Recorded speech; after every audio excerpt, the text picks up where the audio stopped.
Most of the time, getting new gear like the GoPro Hero 10 is really exciting. However, there's always this little period where you actually have to get to know the product and know what you want to use in what kind of circumstances. Now in this video, I want to specifically talk about the media mod, the built-in microphone in the camera versus the camera microphone that is built into the media mod, and of course also different alternatives in terms of bigger microphones that you can then also use, since the media mod actually features a headphone jack as well as a USB-C port and HDMI port. Now for me, getting to know this type of equipment is really important because as of filming this video in a few days from now, we are actually going to fly to Marbella, and there I don't really want to make those tests. I want to know what works and what kind of setups I will be using in what kind of circumstances.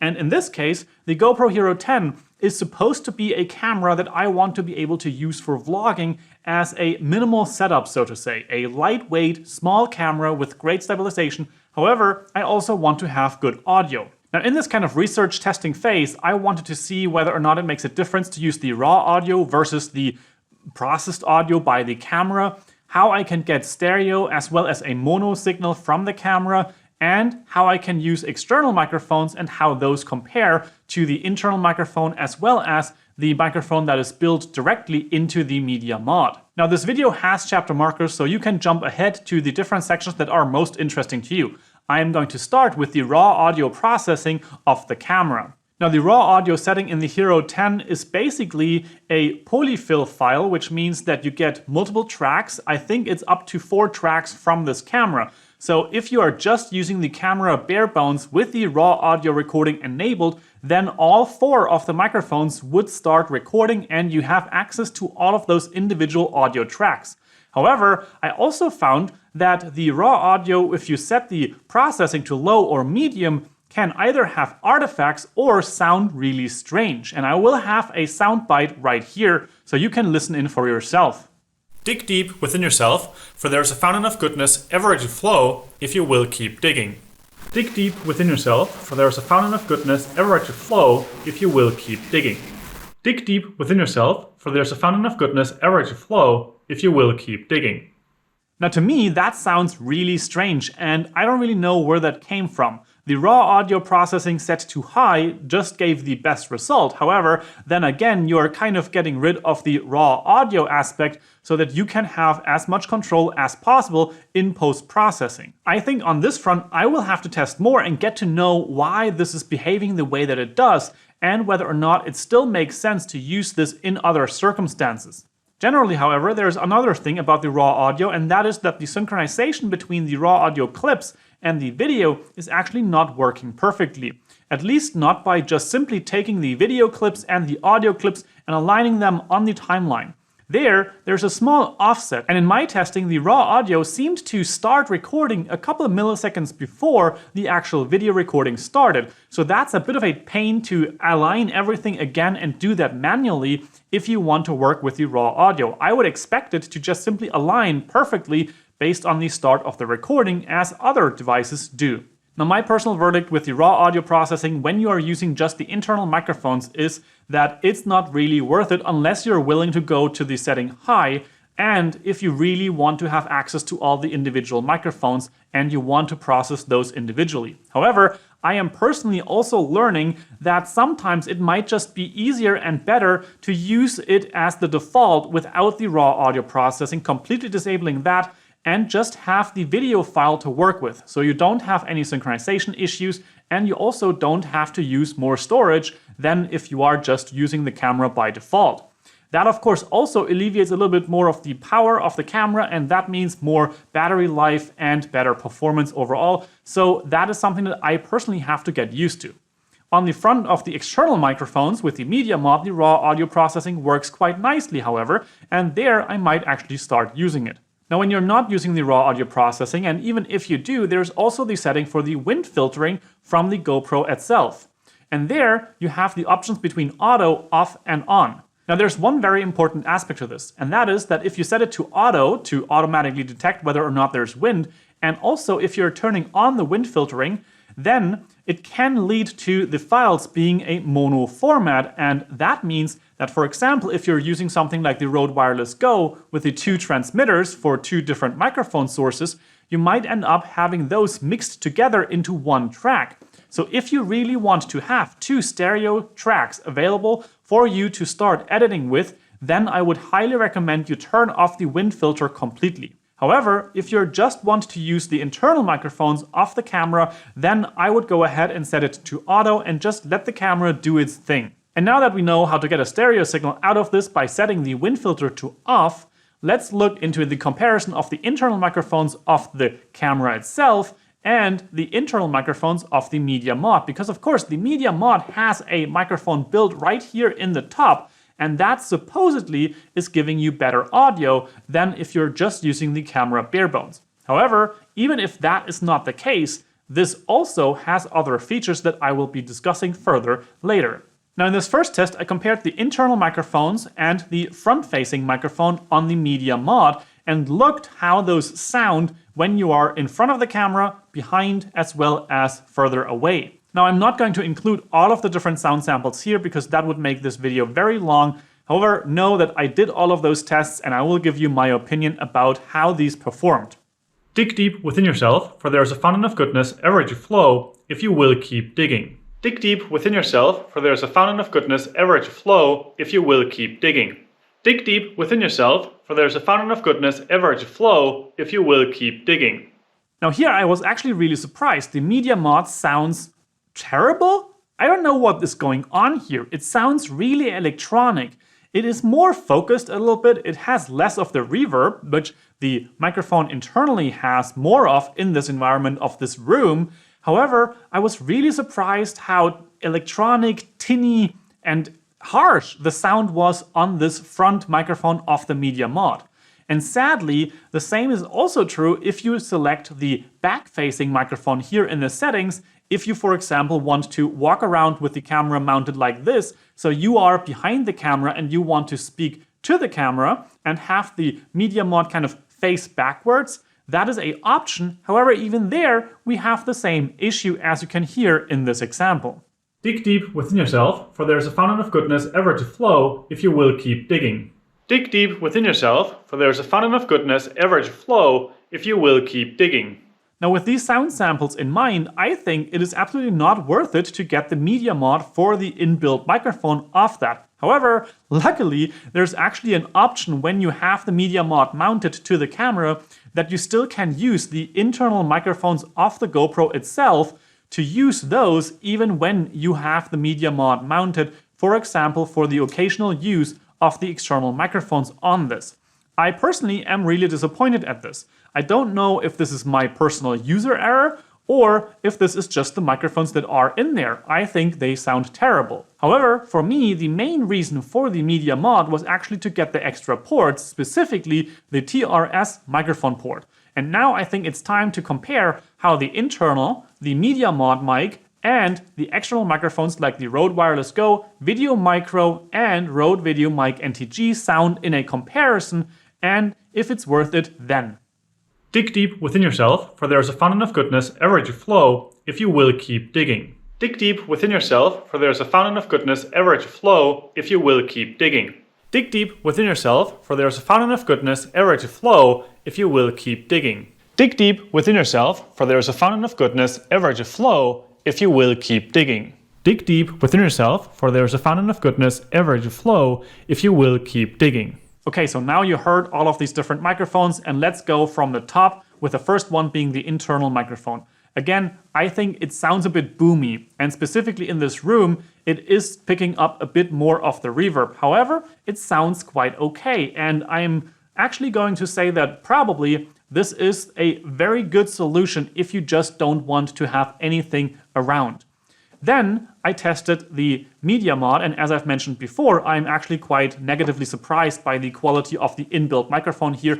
I don't like the sound of that at all. It is super electronic and tinny and harsh, and I would not want to use this. But then we had the Video Micro from Rode. This is a $60 microphone. This microphone sounds a bit more full. However, it also introduced a noise floor, which is not necessarily the best thing in the world.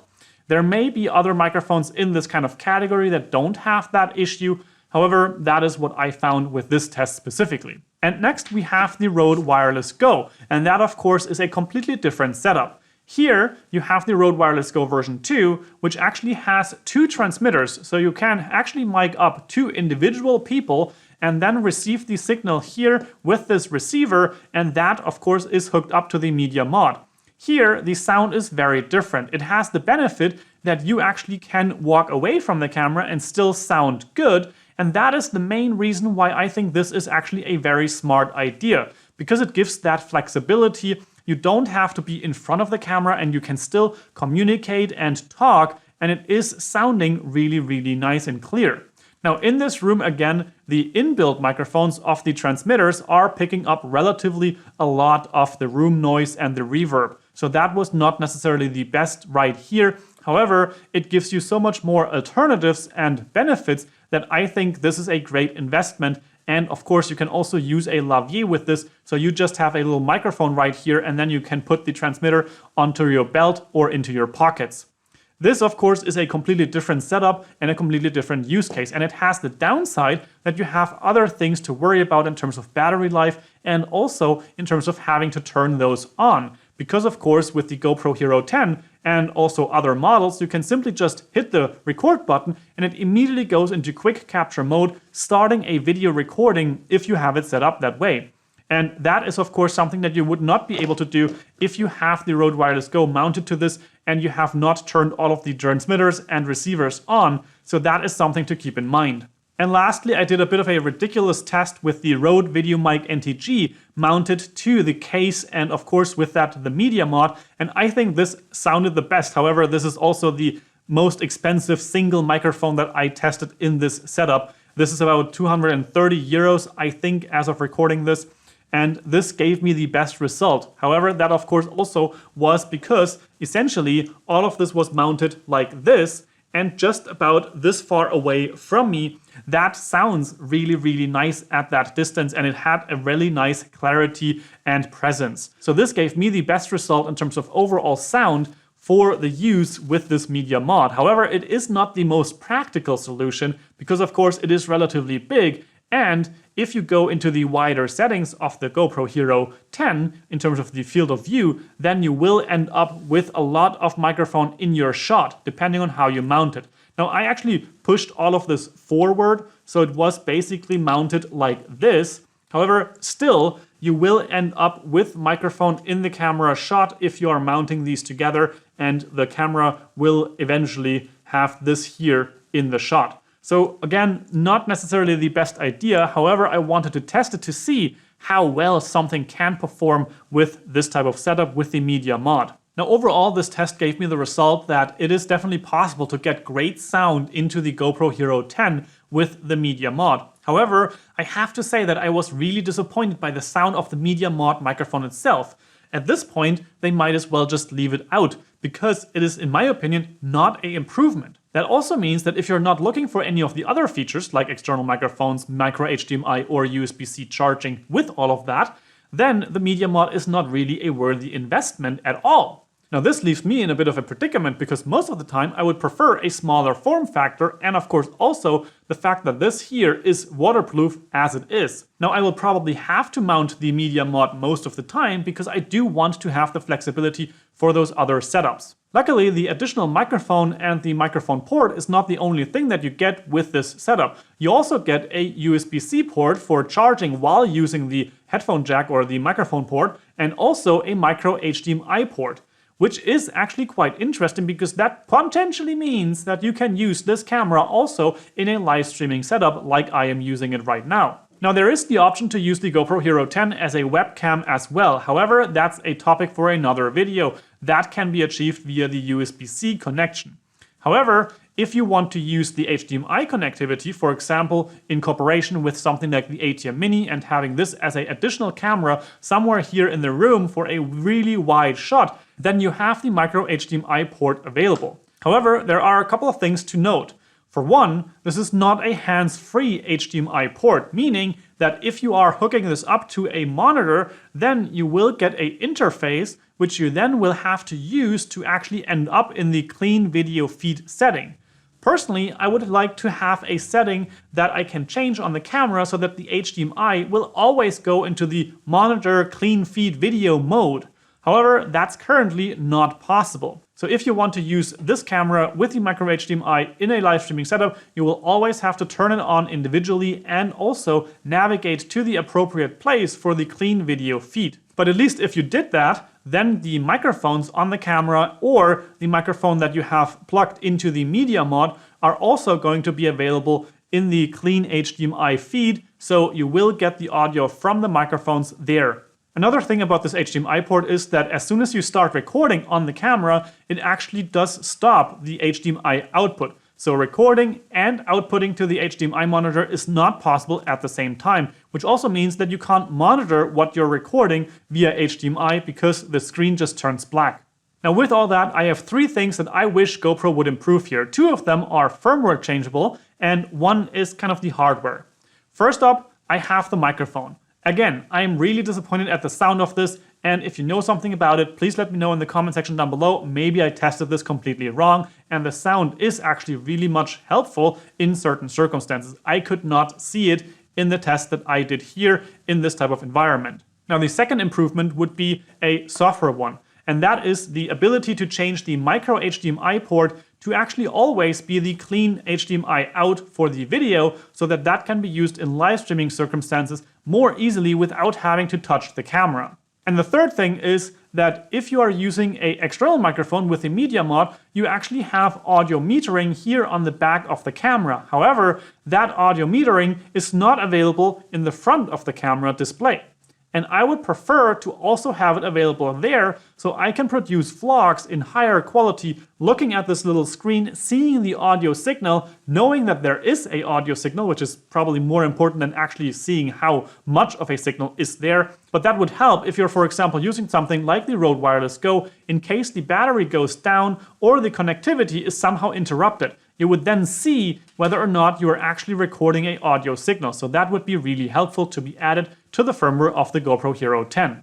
Now with all that, and in conclusion, I would absolutely prefer to have a mic jack directly on the camera without needing a media mod or anything of the sorts. That would make my life much more easy. I don't necessarily need the extra microphone in the media mod, as it is not really that great. However, the extra micro HDMI port is greatly appreciated. Now I'm going to most likely use the camera bare bones because the microphones are actually pretty good. And then of course also the media mod with additional microphones like the Video Micro and the Wireless Go. Specifically, I'm thinking about those kind of cases where Nicole and I are going on a hike and one person may be behind the other. However, with the Wireless Go and the 2 transmitters, you would have perfect audio from both people, and that makes it really versatile. And now it's time to pass it off to you. Do you have any questions about this type of setup? And of course all of the mods. I would be happy to answer you either in the comments or maybe in an upcoming video. Again, if you found this helpful, I would appreciate a thumbs up. And with all that said, I hope you have an amazing day and we'll see you in the next video. Ciao, ciao!